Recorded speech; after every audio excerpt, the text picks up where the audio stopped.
अमेरिकी राष्ट्रपति Donald Trump ने ईरान के supreme leader Ayatollah Ali Khamenei को खुली चेतावनी और सख्त धमकी दी है। ट्रंप का यह बयान ऐसे समय पर सामने आया है जब वॉशिंगटन और तेहरान के बीच परमाणु समझौता यानी कि न्यूक्लियर डील को लेकर बातचीत एक बार फिर से शुरू होने जा रही है।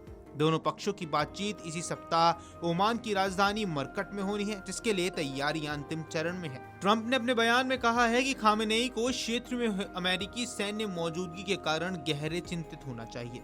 ट्रंप ने स्पष्ट शब्दों में कहा कि अगर ईरान फिर से अपना परमाणु कार्यक्रम शुरू करने की कोशिश करेगा तो उसके खिलाफ नए सैन्य हमले किए जा सकते हैं। उनके इस बयान ने न केवल क्षेत्रीय राजनीति को गर्म कर दिया बल्कि वैश्विक स्तर पर भी अब तनाव को दोबारा बढ़ा दिया है। आइए ऐसे में समझ लेते हैं कि ट्रंप का बयान चिंता है या धमकी। अब डोनाल्ड ट्रंप से एक साक्षात्कार में पूछा गया कि अयातुल्ला अली खामेनेई को चिंतित होना चाहिए, तो ट्रंप ने बिना किसी हिचकिचाहट के कहा, मैं कहूंगा कि उन्हें बहुत चिंतित होना चाहिए। हाँ, उन्हें होना चाहिए। ट्रंप ने इस बातचीत के दौरान ये भी कहा कि ईरान हमारे साथ बातचीत कर रहा है, लेकिन उन्होंने बातचीत के बारे में आगे कोई विस्तृत जानकारी साझा नहीं की है। ट्रंप के इस रुख को अंतर्राष्ट्रीय विश्लेषक कई तरीके से पढ़ रहे हैं। एक नजरिए के मुताबिक ये धमकी स्पष्ट रूप से ईरान को यह संदेश देती है कि अगर वह पुनः परमाणु कार्यक्रम को जीवित करने की कोशिश करता है तो अमेरिका उसके खिलाफ सैन्य विकल्पों को तैयार करेगा। वहीं दूसरी ओर ट्रंप ने भी ये संकेत दिया कि बातचीत के जरिए समस्या का समाधान खोजने का एक रास्ता अभी भी खुलेगा, मगर उसके लिए ईरान को सीमाओं का सम्मान करना होगा।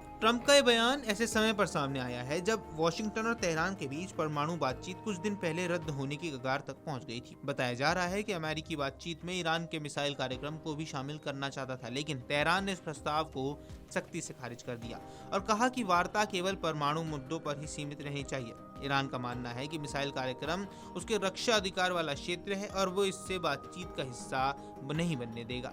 इस असहमति के कारण दोनों पक्षों के बीच संभावित बैठक को रद्द करने की खबरें सामने आने लगी हैं, लेकिन अचानक माहौल बदल गया और बातचीत को मस्कट में आयोजित करने पर सहमति बनी। ये बदलाव राजनीतिक रूप से अहम माना जा रहा है क्योंकि शुरुआत में अमेरिका ने इस बातचीत को रद्द करने और मानहानि का संकेत दिए थे। वहीं अमेरिकी अधिकारियों ने शुरुआत में ईरान की मांग को खारिज कर दिया और बातचीत पूरी तरह से रद्द करने की चेतावनी दी है, लेकिन बाद में एक रिपोर्ट की माने तो 9 देशों ने व्हाइट हाउस से संपर्क किया और बातचीत को जारी रखने की सलाह दी।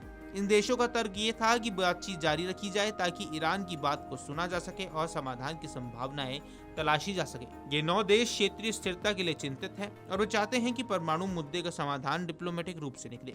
इसके अलावा ये उन देशों की रणनीति भी प्रतीत होती है जो चाहते हैं कि ईरान को अकेले नहीं छोड़ा जाए और एक अंतर्राष्ट्रीय मंच पर उसे समस्याओं का समाधान समझाया जाए।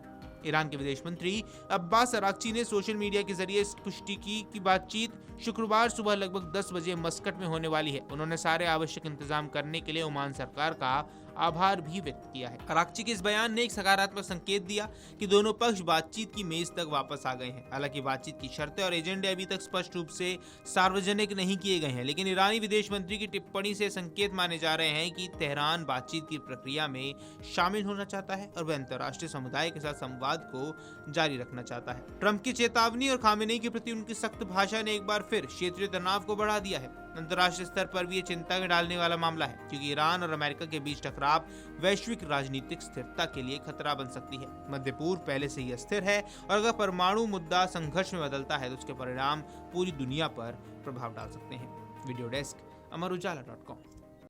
अगर आप ये वीडियो YouTube पर देख रहे हैं तो हमारे चैनल को सब्सक्राइब कर बेल आइकन दबाएं और Facebook पर देख रहे हैं तो हमारे पेज को लाइक करें।